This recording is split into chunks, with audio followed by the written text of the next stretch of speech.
What's up, people? Taf here, back at it again with another video. Yes, from the title of the video, yes, I am going to be speaking about my thoughts on the Europe, whatever, the European Super League. So yeah, just to start off, I just have a few notes that I just have to talk about before I just delve deep into this discussion. So what do we know about the European Super League? So there are 12 teams, six of them from the Premier League. Obviously the big six. These are the big six clubs. Three from the top three teams from the Spanish league, and Juve, AC Milan, and Inter from the Serie A. I actually do not know why they call it European Super League. I mean, European and Super means that like it's these massive clubs, a lot of clubs. I mean, there are over 50 countries. I would expect more diversity in terms of countries. But yeah, it's just England, Italy, and Spain. And yeah, so what do we know? What more do we know? So one thing I do know about it is that it's all to do with money, really. It's a decision based entirely on money. From what I know, I think the average that teams get in the UEFA is around 30 million to 50 pounds, million pounds for just, I think, the average team. I think, I don't know, from the group stage to maybe just the group stage or maybe group stage two. I think the quarterfinals there. But yeah, but in context, what these teams will be getting is around 250 million pounds. Yep, 250 million pounds. So that's like times what, four, five, six there. That's a lot of money. So no wonder that these clubs are doing this. And also I think there's gonna be no relegation, which is that's where my problem comes in. So yeah, there's a problem with that. Now I'm not gonna lie, I don't think that this is the idea of big teams, being in the same league. It's not a bad. I actually like the idea. Like first thought before I took everything into account. I do like the idea of the idea itself. The idea itself. Before I knew it was all to do with money, obviously. Before I knew that there was gonna be no relegation, so I don't know where the competition is gonna come from. But yeah, I actually do not know why my team on a lighter note, I don't know why my team Arsenal are in it. I mean, we don't deserve to be in it. I mean, literally, I do not know why we're in it. We don't deserve to be in it. So do Spurs. I mean, if this is like the American format, we're just like the Cavs, like what the Cavs are doing in the NBA right now. But I don't really watch NBA. But yeah, I just know that they aren't doing all that well. But yeah, it just explains why Arteta and the Arsenal board were a bit calm over this situation. Think, well, I don't know if Arteta knew, but obviously the board are a bit relaxed, knowing that the money is still gonna come, and yeah. But yes, I think the football aspect of it is a good idea. Um, Obviously, just big team of playing big team. Not the occasional. Arsenal go to Burnley, we beat Burnley, whatever, 4-0, whatever. But yeah, I'm just dragging there. But yeah, I'm just looking at some positives that I just wrote down here. Sorry. Um, but yeah, the only issue that, like I said, the only issue I do have is the relegation. That strikes me as odd. And I don't know how it will be competitive at this rate, because that means that if you are lost, there's no punishment for you being lost. There's nothing's gonna happen to you for being lost. You're not gonna move anywhere. So I feel like if it's like one big log, I still don't like know the entire details. if it's just one entire log, it's like I think the bottom five teams that aren't. I think the Spurs, the AC Milans, the Arsenals probably will probably be in you know positions 10, 11, 12. They're just languishing there, not really giving a shite of what's happening. The owners won't give a shite as long as the money comes in. Since it's just the permanent 12 founding members are permanent. Um,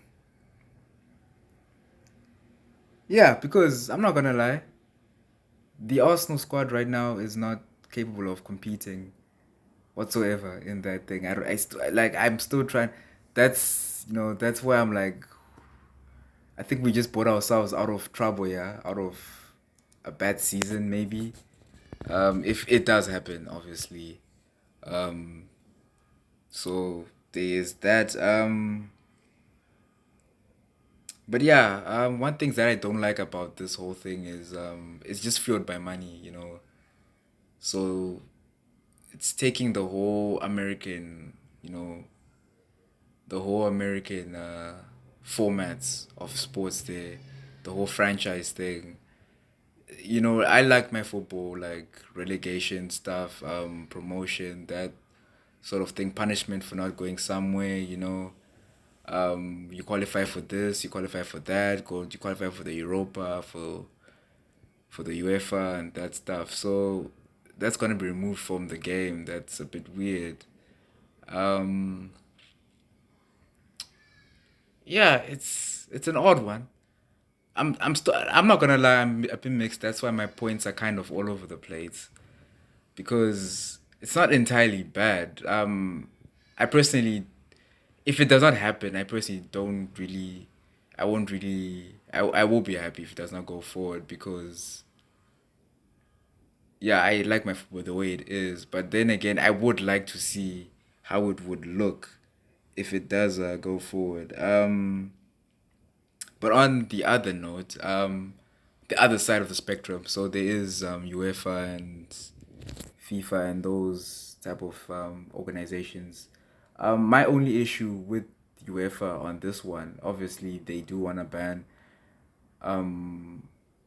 clubs that have bailed on them. These 12 clubs that have bailed on them. FIFA also are saying that the players might not play. The players involved with these clubs won't play at the World Cup, which will be a shame. I mean, we won't see the De Bruyne's, the Messi's. I don't know if he's still eligible. The Ronaldo's to playing at these tournaments. It will be a shame. But one thing I do have is it took and I think Patrick Bamford said it in his interview, like, I think last night after they drew Liverpool, about how why is it that UEFA are now making this a big issue, or the world is making this a big issue when there've been other issues like racism happening ever since the background. I mean, in the background for a while. I mean, we all know the whole Glenn Kamara incident in the Europa League with the Czech guy. I don't know his name. He's not relevant no more. That Czech guy was only given 10 games match ban, and that was a time where the UEFA was supposed to show their class or their strength, shall I say? Trying to look for a better expression, but yeah, that's what I could come up with. They could have given him like a whole season or something like that, or 2 seasons, but they just gave him 10 games.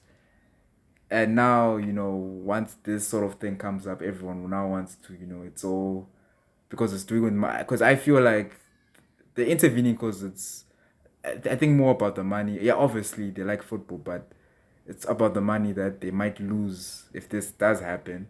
So I don't know why it took UEFA this sort of scenario to go at it, because I mean there's been racism the whole time, other issues obviously, but I think the most recent, I think last week with the whole Slavia Prague thing.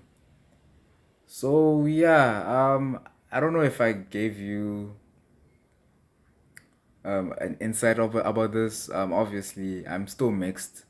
I don't think it's this sort of thing deserves this huge outcry from the world, but because it is a good idea, it's just not implemented well. The whole no relegation thing. I think they should find a way to fix that sort of problem. I don't know what they're gonna do about it, but if that does not happen, if they don't find a way to fix the whole relegation issue and competitiveness of the league, I feel it should not go forward. So with that said, I think I'm a bit 51 of it not happening and 49% of it happening because I just want to see big teams play big teams. If it's not successful, yeah, for just a certain, maybe just a season or two, maybe it will be exciting. I'm not gonna, like, let's be real, it will be exciting. Come on, I've it's something that I have thought about, when I was a kid. Like, what if just big teams just play big teams, just play big teams? Of course, we do like the whole Leicester story, the whole Atlanta Ajax thing in the Champions League. That's fun, but it would be exciting to just see big game after big game. Obviously, it does take away another point that I do have to point out is it does. I assume that it's gonna be played in international matches, so it for local supporters. I support Arsenal, so obviously they won't be playing at the Emirates Stadium. That's gonna be sad. I mean, fans make football. Football what it is. Without without fans, there's no football. That's why we call it the beautiful game. So those are my thoughts. What do you guys think? If you have any questions to ask me, please do. If you want me to make a video about something, please do. I'll do my best. For now, yeah, that's my thoughts on it. It's not that bad, but it's not that great either. It needs a bit of, if it does go forward, it needs a bit of adjustments to it. But yeah, cool. Signing out.